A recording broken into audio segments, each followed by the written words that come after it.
పెన్షన్ల తొలగింపుపై మాజీ సీఎం జగన్మోహన్ రెడ్డి తప్పుడు ప్రచారం చేస్తున్నారు. గత ప్రభుత్వంలో అర్హులైన వారికి పెన్షన్లు అందలేదని, అనర్హులకు తప్పుడు పత్రాలతో పెన్షన్లు మంజూరు చేశారని డోలా బాల వీరాంజనేయ స్వామి ఆరోపించారు. దీనివల్ల ప్రజాధనం వృధా అయిందని ఆయన అన్నారు. ఈ పరిశీలన ప్రక్రియ ద్వారా అర్హులైన వారందరికీ పెన్షన్లు అందేలా ప్రభుత్వం చూస్తుందని ఆయన హామీ ఇచ్చారు. దివ్యాంగుల పెన్షన్లపై తప్పుడు ప్రచారం జరుగుతోందన్నారు మంత్రి డోలా బాల వీరాంజనేయ స్వామి. పెన్షన్ల పెంపు విషయంలో జగన్ మాట తప్పి దివ్యాంగులను మోసం చేశారని ఆరోపించారు. కూటమి ప్రభుత్వం 5 లక్షల పెన్షన్లు తొలగించిందని జగన్ అండ్ కో విష ప్రచారం చేయడం సిగ్గుచేటన్నారు.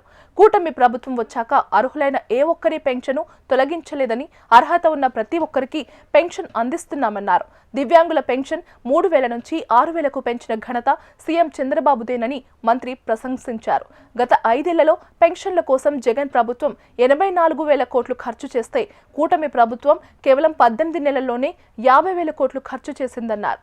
సీఎం చంద్రబాబు దివ్యాంగులకు 7 వరాలు ప్రకటించారని, రాష్ట్ర వ్యాప్తంగా దివ్యాంగులు చంద్రబాబు చిత్రపటాలకు పాలాభిషేకాలు చేస్తూ సంబరాలు జరుపుకుంటున్నారన్నారు.